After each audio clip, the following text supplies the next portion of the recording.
Buenas noches a todos y a todas. Muchas gracias por haber venido.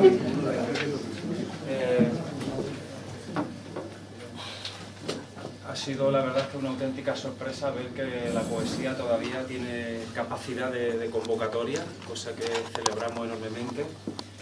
Quisiera arrancar este acto. Está aquí la señora Rocío Guijarro como concejal de Cultura, estamos en su casa, y algunas autoridades también de Polog, el señor Gabriel y su esposa. Pues nos gustaría, sería importante para nosotros, Rocío, que de alguna manera le dieses tú el pistoletazo de salida a este evento, y tiene en estos momentos la palabra. Bueno, buenas tardes, gracias Guillermo. Pues más que nada pues daros la bienvenida, darle la bienvenida a esta nueva asociación. Enhorabuena. Y bueno, como decía, como comentaba el otro día Guillermo, pues dentro de toda la programación, la extensa programación que tenemos, la oferta que tenemos a nivel cultural en nuestro municipio, como que le faltaba ese pequeño hueco, ese pequeño nicho que era un poco pues el hecho de la literatura, en este caso de la poesía. Así que yo creo que nadie mejor que vosotros, esta nueva asociación para cubrir ese hueco. Y bueno, pues espero que habéis empezado poquitos, pero espero que esa familia vaya creciendo poco a poco. Así que, pues nada, enhorabuena y bienvenidos.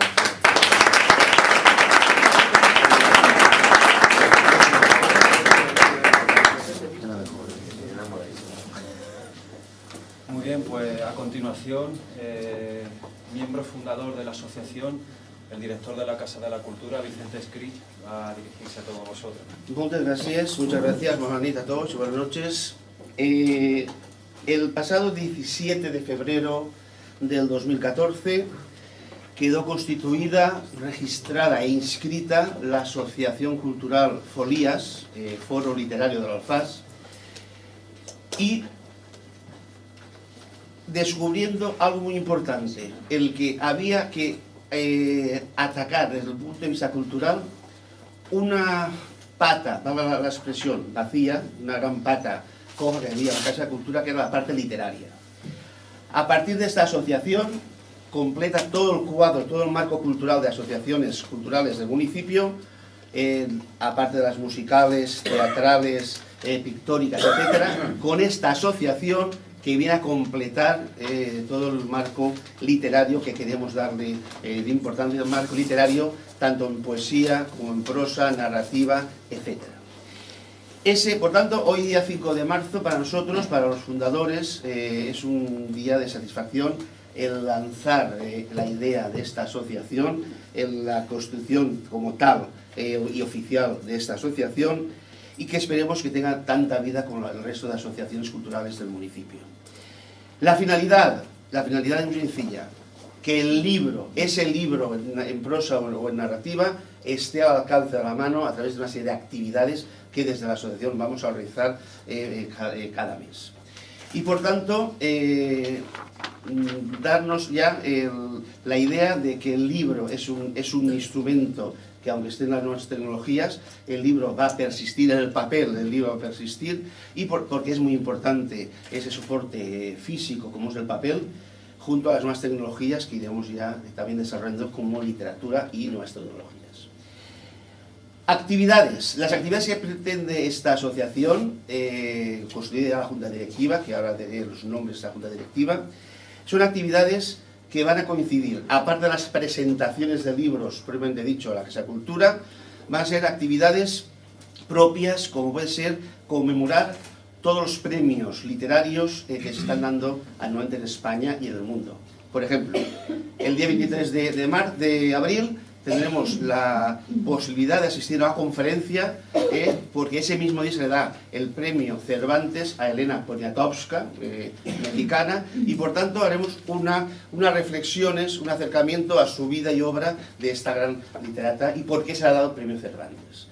Lo mismo que Cervantes, cuando venga el premio Nobel, quien sea premiado o premiada, también haremos un monográfico para dar a conocer su obra y su contenido. dígase premio Planeta, dígase premios literarios de importancia, que sea en la asociación el eco para darlo a conocer y conocer más a los autores y ganadores de esos premios. Junto a esas actividades queremos también, por ejemplo, el taller de poesía, que también está en ciernes, que vamos a iniciar próximamente.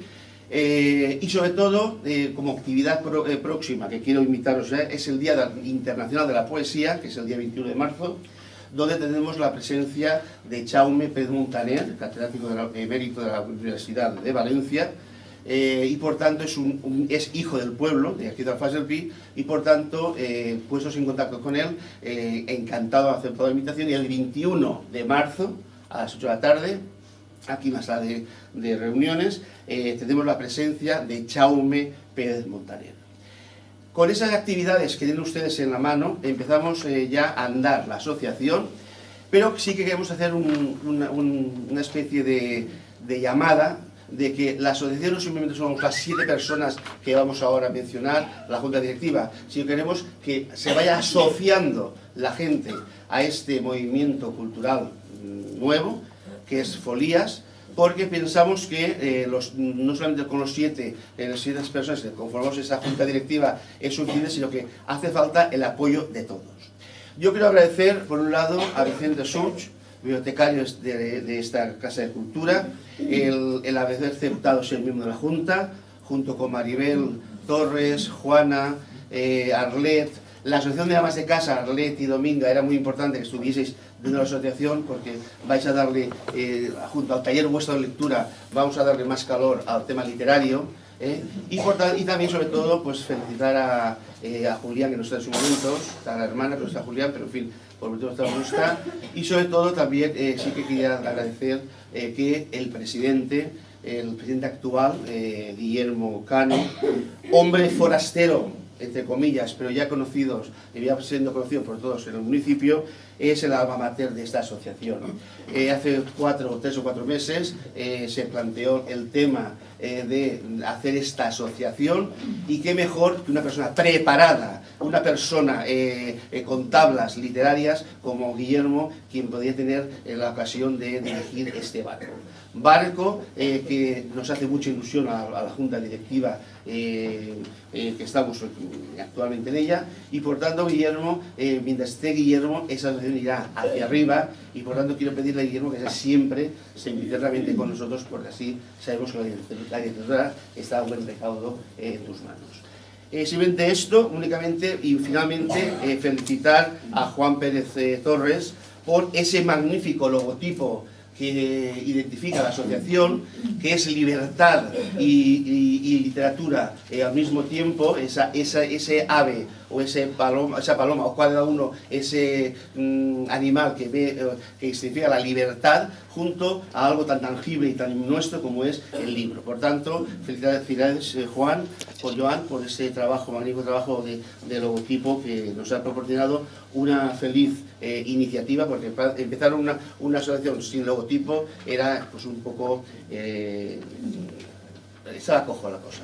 Con ese logotipo, con esa junta directiva y con esas ganas de ilusión de consolidar esta asociación en el futuro, iniciamos, presentamos y marchamos ya como asociación en los próximos años, y ojalá dentro de 23 años o 25 nos podamos reunir para celebrar esas bodas de plata dentro de 25 años.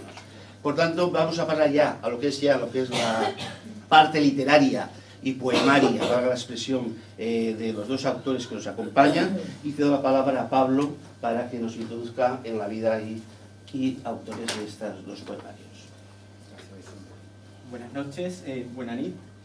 Quisiera comenzar agradeciendo a este pueblo por la oportunidad que se nos da para hablar de poesía y para, en definitiva, hacer patria con algo tan universal como es el acto de poetizar.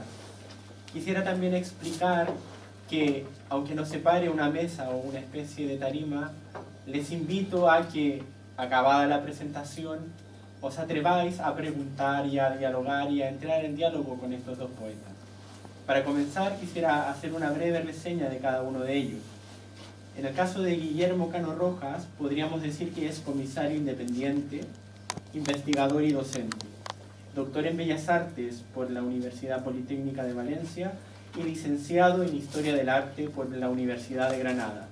Es también miembro del grupo de investigación de la Junta de Andalucía en el área de cine y de letras. Ha trabajado en las áreas de estudios multidisciplinares, sobre todo en el arte cinematográfico.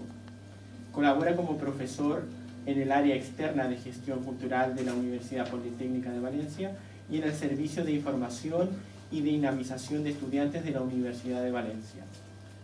En el caso de Víctor Gómez Valentinos, nacido en Madrid, podríamos decir que es coordinador de la Asociación Poética Caudal desde 2005.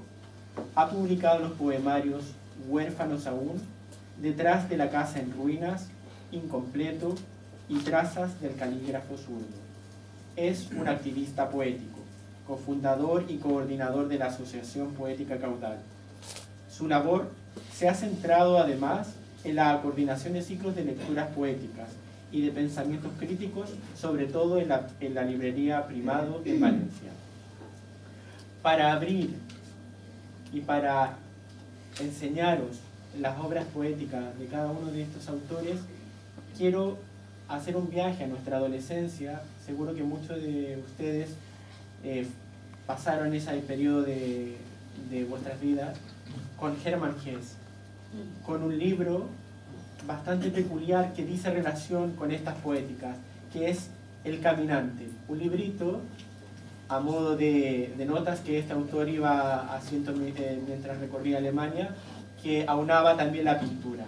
Dice así: qué hermoso es cruzar tales fronteras.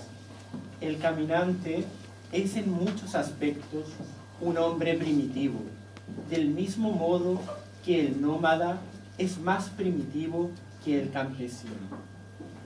La presentación que he querido hacer para estos dos libros trata de eso, de cuál es el camino que han emprendido estos dos autores para construir una voz poética y qué se han encontrado en esa hazaña, en esta odisea.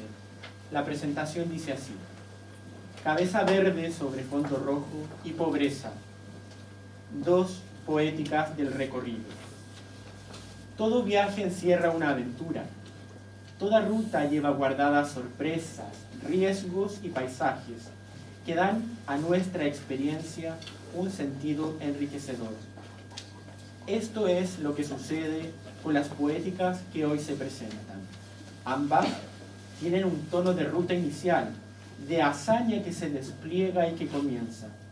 Frente a ellas, las voces que los autores han construido se despliegan entre la duda y la denuncia, entre el sigilo y el asombro. Cabeza verde sobre fondo rojo y pobreza son intentos, son muestras de trazos que pretenden enseñarnos diferentes realidades. En el caso de Cabeza verde sobre fondo rojo, hay en primer lugar una partida que se mece al son de autores tales como Wallace Stevens y Paul Eluard. Las entradas están marcadas por símbolos que serán recurrentes en toda la obra: la elevación, el viaje, las alas y la luz. En términos generales, es posible señalar que el autor, Cano Rojas, construye una poética de la fascinación que la luz ejerce sobre el recorrido. Así nos dice: la insolación de un cuerpo a causa de ideas poderosas. El poemario se encuentra dividido en dos partes, el de cabeza verde y luego fondo rojo. En la primera parte se observa una sentencia que es clara, la del viajero: es preciso emprender la marcha, de lo contrario solo aguarda la muerte y la podredumbre. Quizá por eso resuenen con tanto rigor en la obra las acciones de volar o de recorrer. Esta marcha lleva consigo el tener que enfrentarse a miedos y caminos torcidos. Frente a ellos, la luz se transforma en estampida, abre, esclarece, disipa. Ella trae buenos puertos, llama a otros autores, a otros navegantes que, como el autor, han emprendido su propia odisea poética, como por ejemplo Whitman o Nicanor Parra. De ellos dice el autor: creo en ti, en la bondad invulnerable del mundo. Estos autores, estos bardos, acuden quizá para enseñarle al poeta cómo trazar el poema a partir de la luz. Sin embargo, vuelven las preguntas, siempre tan necesarias cuando nos ponemos en marcha. ¿Qué es la poesía? ¿Quién es el poeta que comanda toda esta aventura? La respuesta palmaria es que solo el recorrido es lo que cuenta. Si el navegante se detiene en esta empresa, perderá su carrera y le llegará la tiniebla, la de los pensamientos, la de la quietud y la de la podredumbre. El acto de poetizar es el acto del dinamismo, la luz que entra y que empapa, los meandros del cuerpo y de las olas. Se recoge entonces una lección bastante clara del primer apartado del poemario. Dice el autor: la belleza no es suficiente, incluso en ese momento en el que la luz trata a las cosas como iguales y la noche se va pensando sola. En la segunda parte del poemario, Fondo Rojo, el poeta es consciente de que ya ha iniciado un camino, ha arribado a puertos y la luz ha sido la guía. Ahora quizá venga el momento de hacer cuentas y de resumir las visiones. En este segundo apartado, la voz también se plantea un regreso. ¿Hacia dónde? ¿Hasta cuándo? Dice el autor: el regreso no contiene perfume, solo transparencia. El tiempo se va y con ello también la luz. ¿Qué hacer entonces? Quizás sea tiempo de cerrar puertas y de aguardar. La respuesta es siempre cambiar de viaje, hacer la ruta hacia adentro, hacia el cuerpo y también hacia la ciudad. La voz poética se hace cronista, abre los ojos y habla de otros que también se van. Dice: Lucía lleva fuera 3 años, no volverá al arraigo. La crónica luego se transforma en queja, un levantamiento para unir la voz a la de otros, que como él también han iniciado una marcha. En medio de otros, el autor se pregunta: ¿quién es en realidad toda esta gente que veo? La gente que camina sin rumbo, y levemente dice que la respuesta es: son los neocuadrados. Ellos son un conjunto que se amalgama y que pierde con ello las fronteras de la identidad. Su voz y su oficio, la del poeta, serán entonces el de atestiguar el paso del tiempo. Hablará de los cambios y del movimiento de las formas. Llamará como único remedio al bramido de la roca y de lo primigenio. Toda ruta emprendida en este poemario podría resumirse con el siguiente verso: hay un intervalo de tiempo entre el naufragio y la isla. El poemario de Cano Rojas es el del paseo, cargado de preguntas que aparecen entre el vuelo y la ruta. La moraleja es clara, entonces. En el recorrido se ha aprendido que la lección es también un acto creador, un acto que da forma a lo principal de cualquier derrotero, la libertad. Y esa libertad, el viajero la aplica en lo concreto, pues, según el autor, solo entra en lo que hiere, pero también lo aplica sobre el recuerdo y su propia historia personal.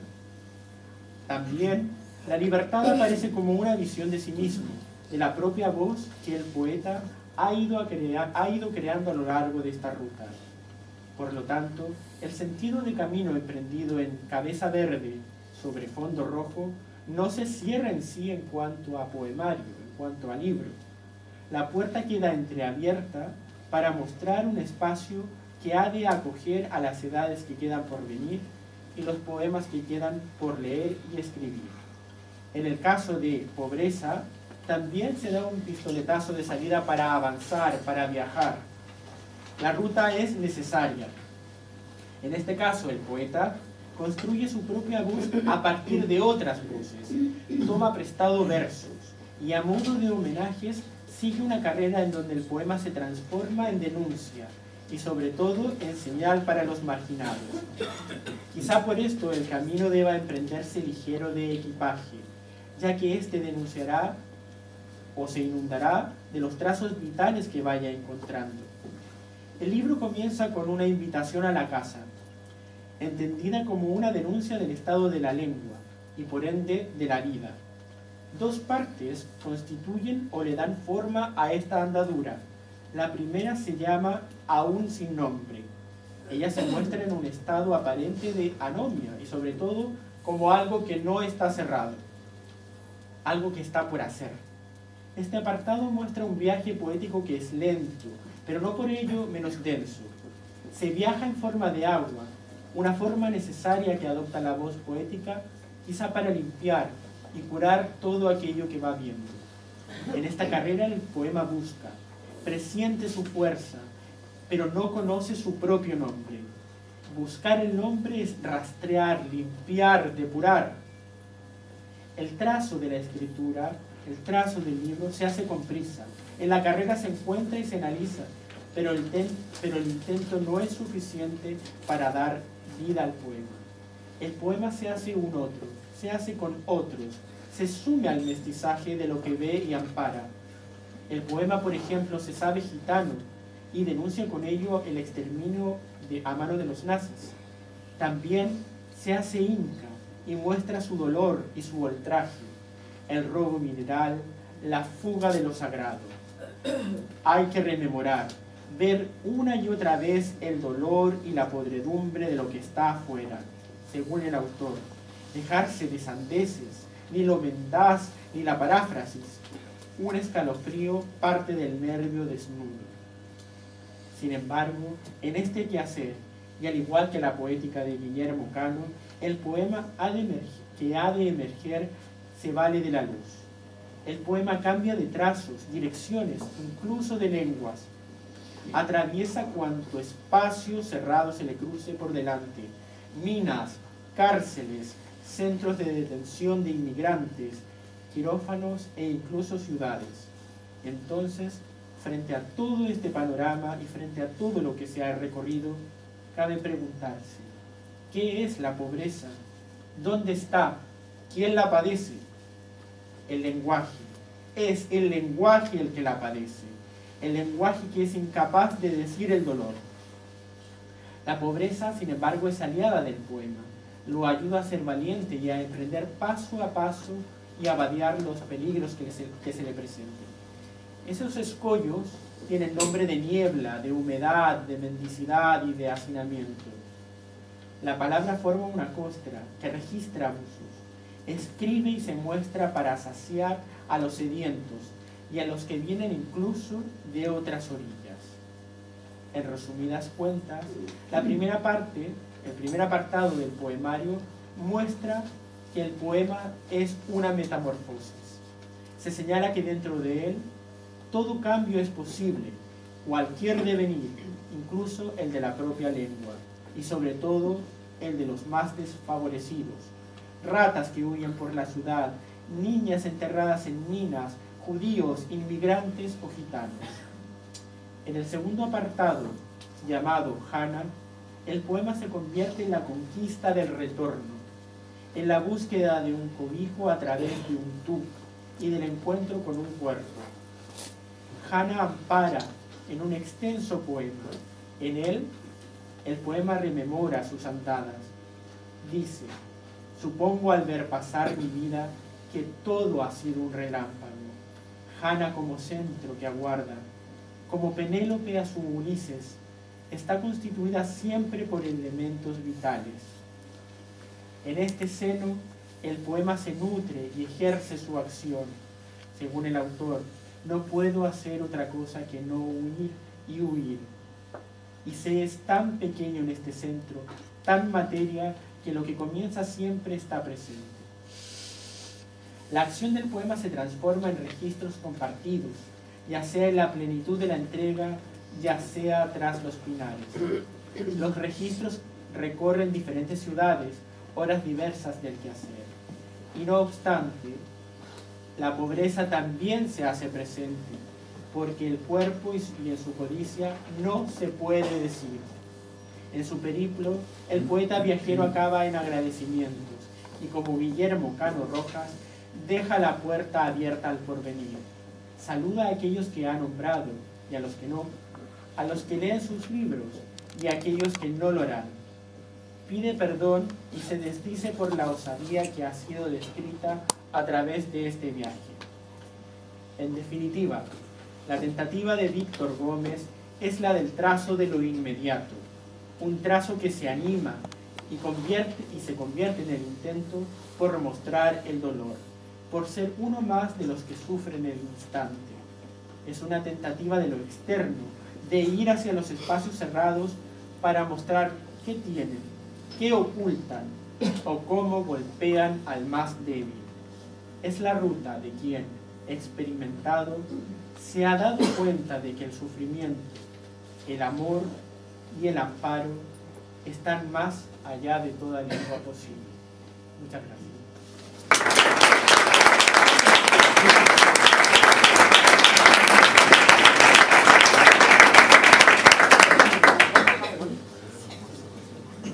Bueno, gracias a Vicente y a Pablo por su más que generosa presentación.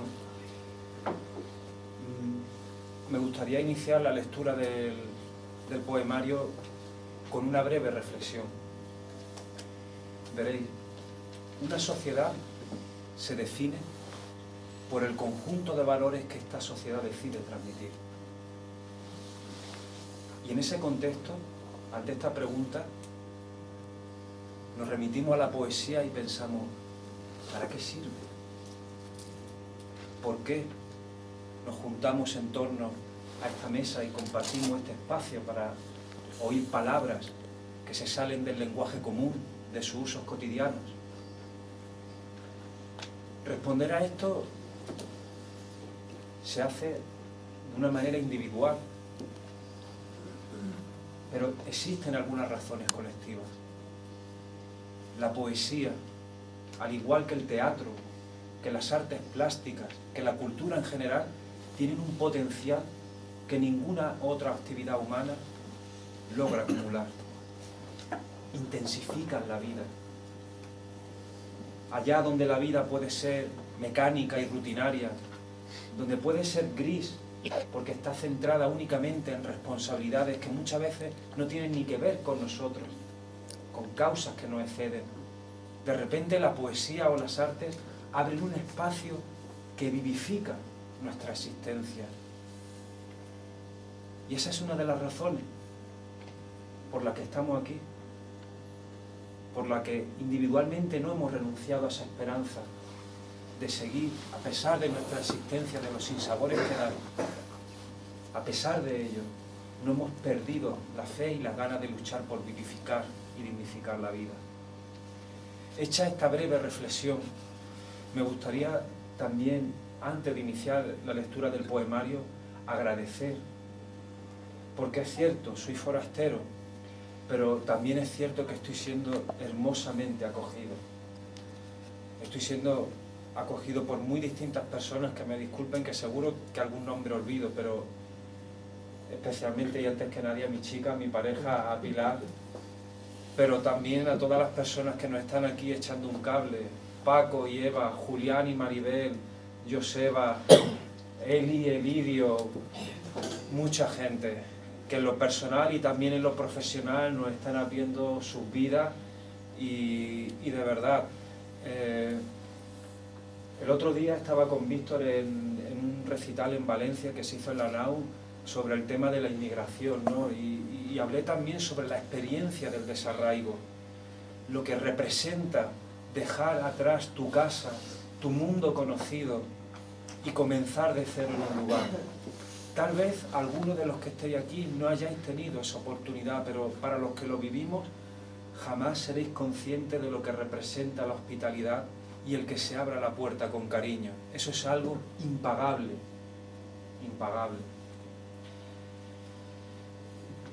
Cabeza verde sobre fondo rojo es un título que, fijarse, es más plástico, más visual, casi que poético. Ya de entrada pone en la mente colores, y colores que además se contraponen. Cuando escribimos no somos conscientes de lo que escribimos. Es muchas veces como los partidos de fútbol, que lo sabe el resultado, pero ya en diferido. Pero mientras lo estás haciendo es un proceso de creación en el que desconoces más que conoces. Yo ahora, viéndolo en retrospectiva, puedo ver que esa cabeza verde equivale a ese sentimiento de vivificar la vida que os he explicado antes, del vitalismo que nos compone y que está permanentemente, igual que las olas se baten en el mar contra las rocas, luchando contra el propio exterior. Como sabéis, y eso cada uno lo puede experimentar en su vida en muy distintos ámbitos, la realidad está en permanente divorcio con nuestros deseos. Existimos en esos términos. Hay veces que felizmente deseos y realidad coinciden, pero la mayor parte del tiempo es existir encarando ese desacuerdo. Fondo rojo es ese desacuerdo. Es la vida en lo que tiene de negación, de imposibilidad, de dificultad, pero que al mismo tiempo sin todo ello no podríamos crecer personalmente. Y eso es un gran y hermoso regalo que nos da la vida. Es un instinto el del aprendizaje que nos acompaña siempre. Y solamente mueren aquellos que se niegan a aprender. Deciros también que, como digo en retrospectiva, ha habido algunas cuestiones que han marcado de manera inconsciente o involuntaria la creación del libro. Una de ellas ha sido un autor que en las clases utilizo mucho, Paul Valéry. Paul Valéry decía que la poesía se encarga de aquellas cosas que son difíciles de decir. ¿Qué es aquello difícil de decir? Bueno, en el caso de este libro tiene que ver con el papel que la imaginación desempeña para poder comprender la realidad. Sin imaginación no sería posible comprender nuestra realidad. Es un ejercicio mental indesligable y que utilizamos desde las actividades más concretas y mundanas a las más abstractas o trascendentes. Habla también de las lecturas que me han influido mucho de Luis Cernuda. Y no tanto quizás sus cuestiones métricas como las condiciones de vida que tuvo Luis Cernuda. Como sabéis, fue repudiado por su condición homosexual entre la propia generación del 27, entre Alberti, pero también entre la izquierda. Y fue un hombre que permanentemente estuvo en divorcio con su realidad y precisamente de ello se nutrió su obra y ha dado testimonio de una de las obras cumbres en la literatura española. ¿Qué me ha interesado de Luis Cernuda? Más que un recurso literario en concreto, más que una métrica, es una actitud ante la poesía. Y esa actitud se define como una búsqueda de la verdad individual. Eso es lo que late también en Cabeza Verde sobre fondo rojo. Una búsqueda de la verdad individual que para ello requiere de la imaginación para poder comprenderse. Y por último, un último pivote que tendría este libro ha sido la lectura de autores anglosajones, especialmente John Ashbery. Una poesía que se escapa quizás del lenguaje común, de la claridad, pero que refleja cómo es el proceso de la inteligencia, que hace perceptible la inteligencia. Y como sabéis, la inteligencia se basa en asociaciones. Eso es otro de los pilares que ha estado presente en este libro. Hacer clara la inteligencia, lo que representa hablar sin tapujo de las contradicciones que nos constituyen. No hay nada más temible que quien lo tiene todo claro, como si esta vida fuese clara. Ya es algo, ver un poquito con claridad. Y ver un poquito con claridad significa asumir las contradicciones que nos constituyen, no huirlas, encararlas. Ave sin rumbo. Toda una vida y un ave sin rumbo en la frente. Dejé el tiempo pasar, solo pasa al verlo volando. Si por la nítida tristeza los días se vuelven obtusos, sobre mí se eleva orgulloso y oigo su canto, el destello de sus plumas. Una vez quise enjaularlo, que entendiera que se precisa un rumbo, pero en los frutos de un árbol vi crecer gusanos. Abrí la jaula de nuevo. No le incumbe mi suerte, ni la razón de mis desdichas, ni los motivos de ventura. Toda mi vida, un ave sin rumbo en la frente. De otro corte, no sé si conocéis la obra del poeta norteamericano Walt Whitman. Si no la conocéis, os la recomiendo mucho. Si hay un poeta que ha logrado cantarle a la vida en toda su diversidad, ese es Walt Whitman. Alucinación y carta a Walt Whitman. Tu certeza de vida fértil, como queriendo cumplirse sola, insufló en el cuarto un tono de himno al alma e incita a cantarle. Creo en ti, en la bondad invulnerable del mundo, en los nítidos latidos de la tierra, cuando gira sin dejar de mirarte. Esta tarde, acodado en la ventana, te imaginé una espiga de miel en los labios. Te vi levantarte, sacudir tu ropa y de un único abrazo abarcar la muchedumbre. Y yo ni entiendo a las nubes. Una vez, braceando en lo oscuro, mis manos palparon un hilo de sol. Los días siguieron y yo en ellos.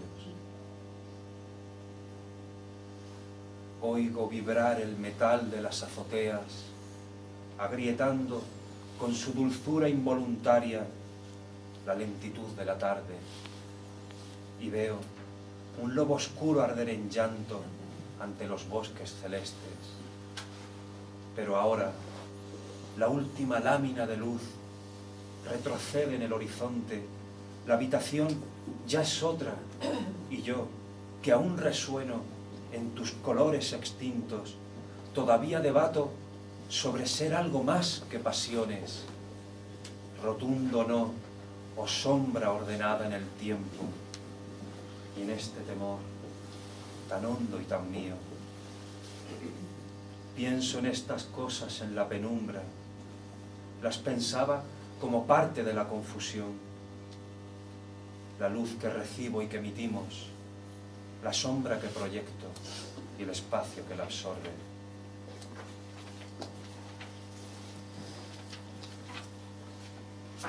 De la parte de fondo rojo, un tema que está muy presente en nuestra realidad.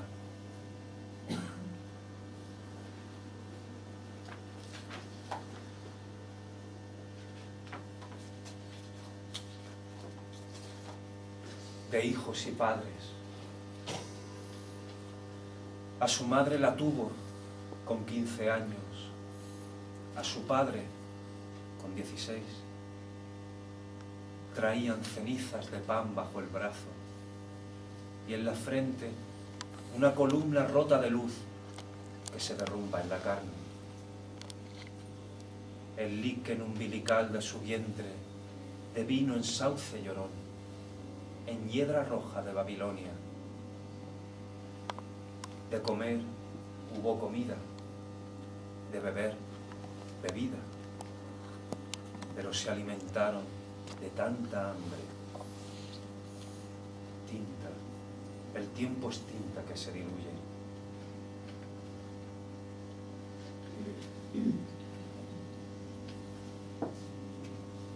Y para acabar, un poema con un título más de la plástica, ¿no? De los temas que están presentes entre las preocupaciones de las artes visuales. La relación figura-fondo. Este lugar eres tú y te estás marchando. Ha crecido algo fraternal en el aire. la realidad provoca. Hay un tractor que circula muy lentamente por el margen izquierdo de la carretera comarcal. Debe ser una metáfora que te persigue, mi vida. Esta es la cuestión, un nombre concreto cuyos bordes retienen las suaves embestidas del agua, dosificándolas en minúsculas monedas, un balón de oxígeno. Después, la epifanía, la duración, un estado de simpleza, el armónico bullicio de inquietudes renovadas en cascada. ¿Eso era todo? Bien, no pudo ser. Así que observa lo esperado. La realidad modula su tamaño hasta tener aspecto humano en un mundo de agua silenciosa. Muchas gracias.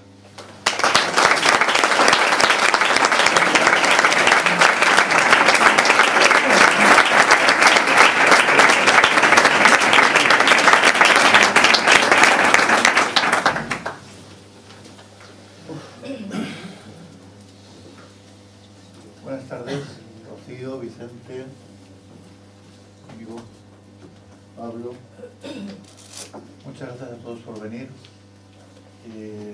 Vicente, el bibliotecario, enhorabuena.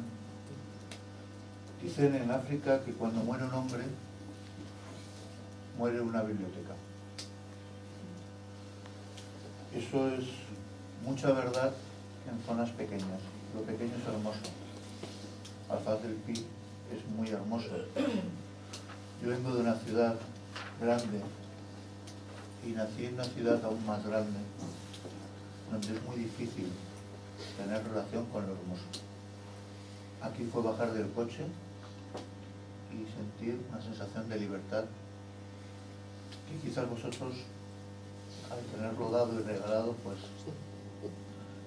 no lo vivís como nosotros que estamos encarcelados en el bullicio. Todo poeta es un extranjero. Nuestro amigo Guillermo es un extranjero aquí, yo soy un extranjero aquí. Pero también vosotros, cada uno de vosotros sois extranjeros en la medida en que establezcáis o no una relación con los vecinos. Y la relación vecinal es complicada, es como la relación familiar, es como la relación con el arte, con la poesía. Requiere esfuerzo y requiere una formación humana. La educación es el pilar, es el punto que va a diferenciar una sociedad, una comunidad de otra. La cultura. La cultura es la cocina, la cultura es el dialecto, la cultura son los gestos. La cultura es lo que nuestra madre, nuestro padre nos fueron transmitiendo con pequeñas cosas. La cultura es el cine, la ópera. El que se constituya una sociedad ahora, una pequeña comunidad inconfesable de personas que uno por uno pueden tener sus grandes diferencias, pero que se juntan para que Alfaz del Pi siga creciendo como comunidad, es algo que no tiene precio. Y es algo ejemplar, aunque vosotros lo digáis con una cierta naturalidad. Yo que vengo de una gran ciudad, que nací en una ciudad más grande, y que estoy las 24 horas del día rodeado de personas de la alta, de la mediana y la baja cultura, os digo que esto es ejemplar. Voy a hacer una lectura al tirón y como yo soy incapaz de explicarlo como lo ha explicado Pablo, y porque además pienso que no hay explicación que valga. Yo voy a leer y en la medida de lo posible os pediría un pequeño esfuerzo. Vamos a cambiar un poco la idea de lo que hemos venido. Y intentar, en vez de escuchar los textos para comprenderlos como el que está escuchando el telediario, las noticias, el boletín del pueblo, relajaros No importa comprender o no comprender, ir al ritmo, a las imágenes y dejar que floten, como si fuera un concierto de música, sin letra, ¿vale? Ese es el pequeño esfuerzo que os pido, ¿vale?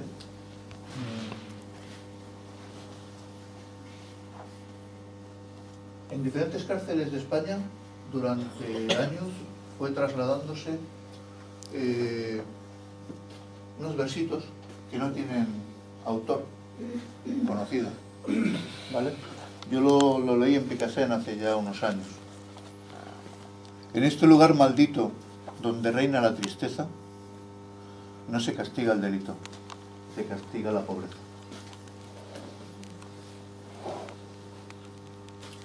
Libro 1, aún sin nombre. Pequeños trapos tendidos, la humedad pesa. Tensa una cuerda que tiembla al viento.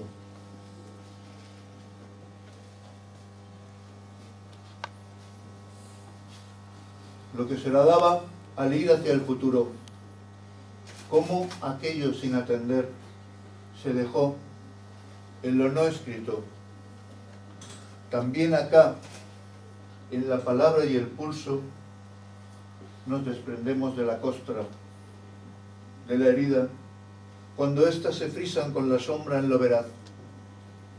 Por eso, si no sangra, el poema se pudre. No has de temblar entonces al acercártelo a los labios. No te has de romper al tararearlo sin testigos.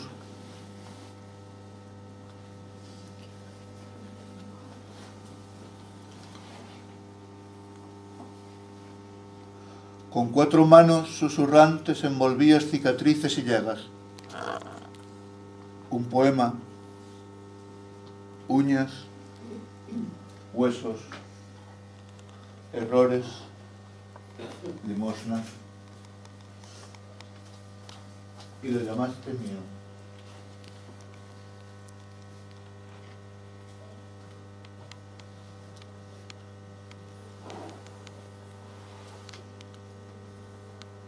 ¿Cómo se llama lo antes de desnudo? En la discordia de la luz y el cuerpo, viejos topos. Hemos tropezado violentamente con las claridades.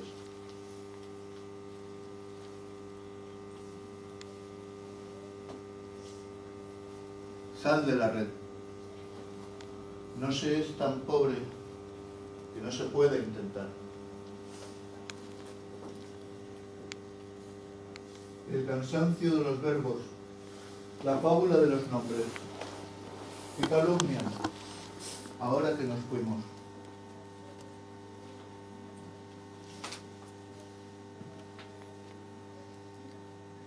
Y en la tesitura, teselas del calígrafo zurdo.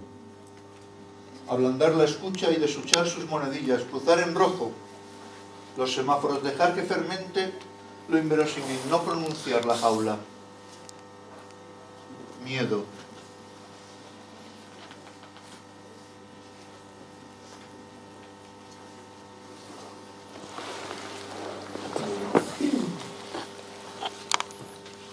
Aprieto el puño, abro la mano y espolvoreo luz. Abro la mano, cierro el puño y amaso sombra.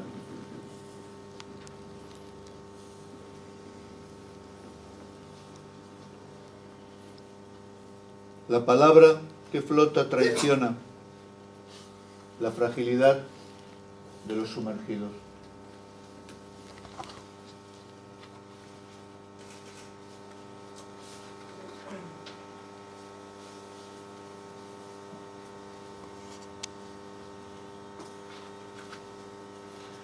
He triturado esa mezquina puntita de flecha que emponzoñaba mi sangre.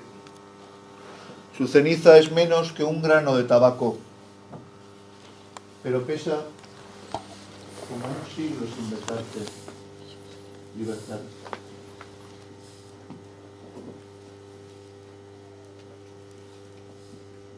¿Qué has cavado sino la indiscreción del suicidio?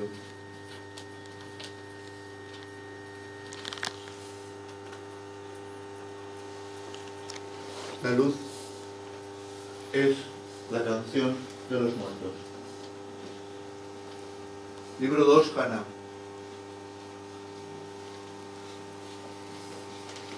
Lo que con mi mano se va siempre fue tránsito, eje del deseo y la inoportunidad.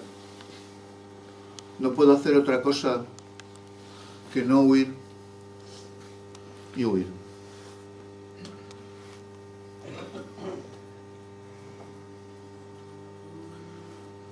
Yo he convertido mi tristeza en luz.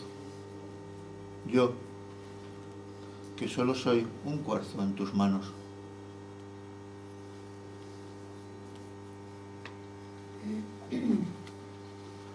Donde no entendí, calmé mi sed.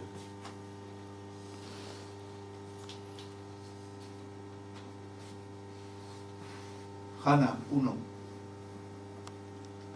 Condición del alejado besar tu piel, sonrojar ausencia y temblor, perla que resbala, pero en su fugaz brillo lame sobre la nada el labio menor. Inesperada confusión, sublime accidente, en los flujos, vibrante cueva, cadáver al nacer. Dios, ¿y si no han de resucitar los muertos? 2. Codicio su cuerpo eufórico. No se puede decir aquí. La entrega de lo indestructible, plenitud borracha y muerte, perder el mundo, los días, la longevidad, para ganarse en el beso, inextinguible, irreformable, la memoria de los barrios liberados.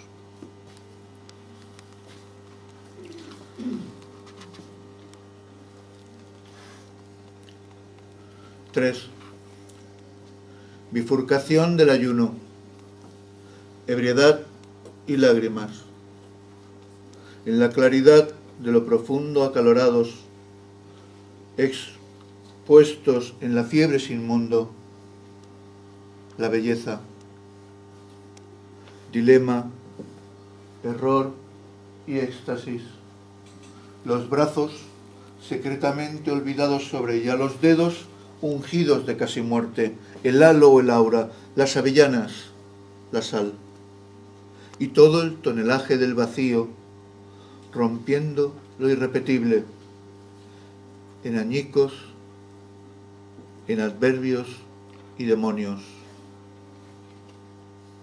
¿Y no habrán de resucitar los vivos?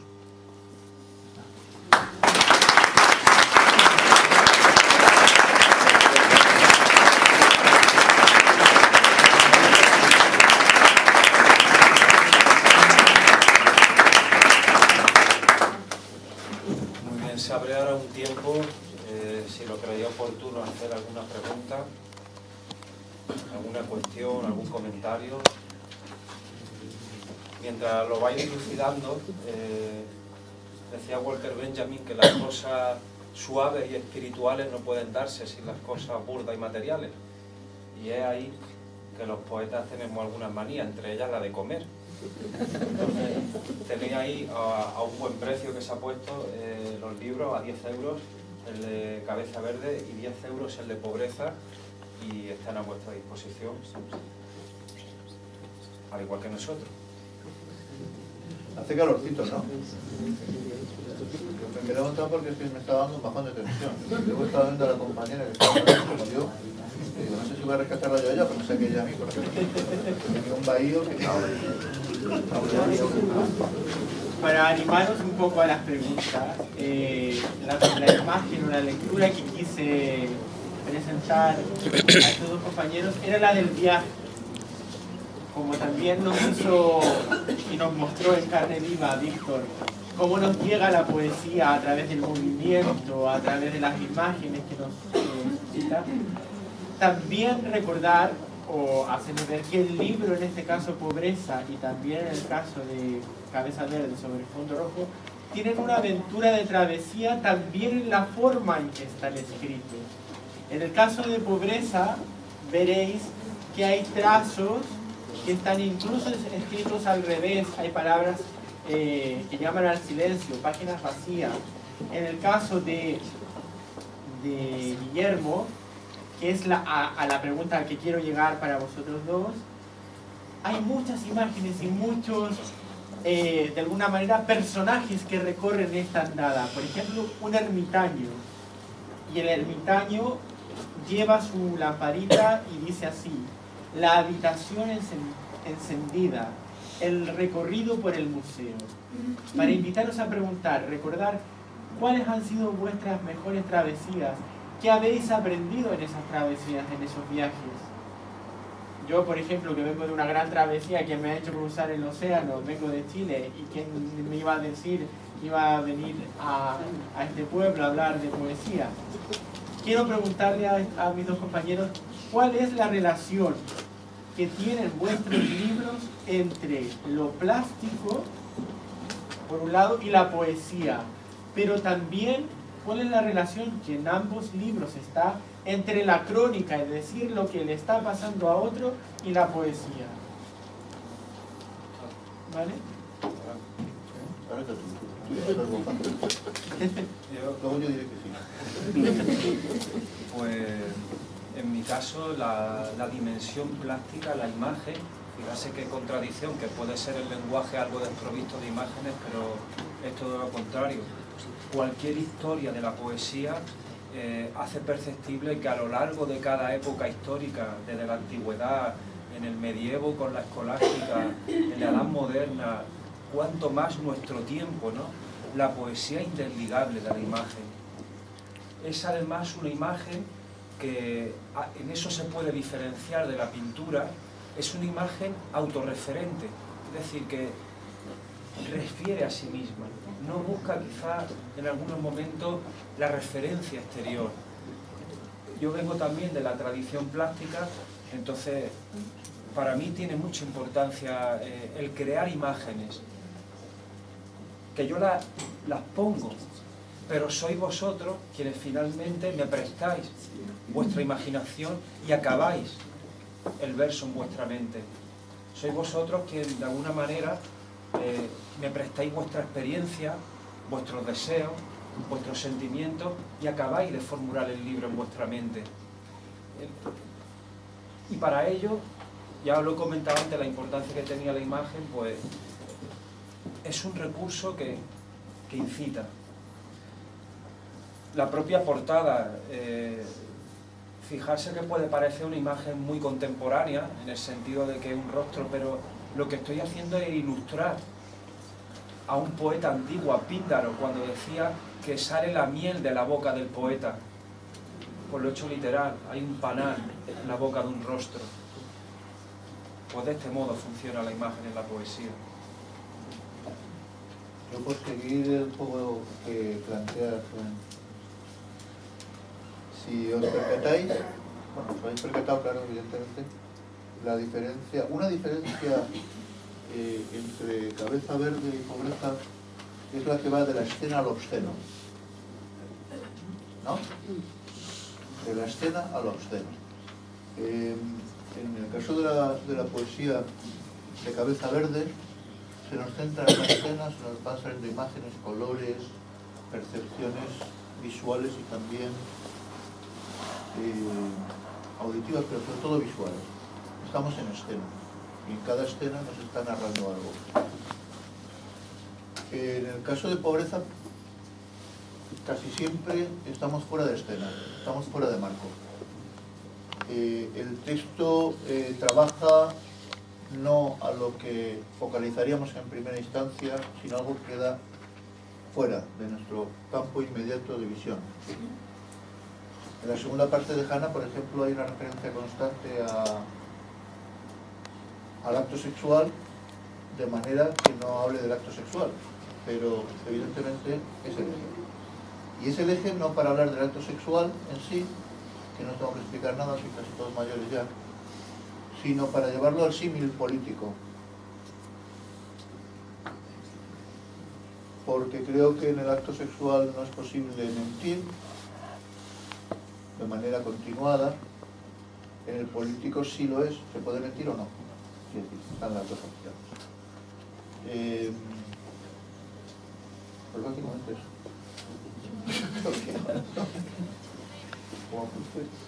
Quería también rescatar un verso que leyó Víctor, que me parece muy esclarecedor, precisamente por la brevedad, y relacionarlo con uno de Guillermo, donde no entendí, calmé mi ser.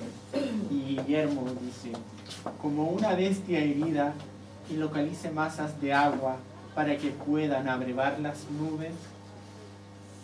Ahora abro la rueda de preguntas hacia vosotros.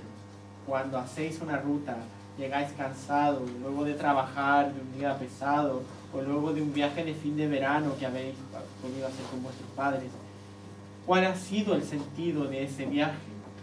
¿Cuál ha sido el aprendizaje que habéis aprendido con H intermedia de esa ruta iniciada? Lo que a mí me llega de estos dos libros es que se está constantemente registrando.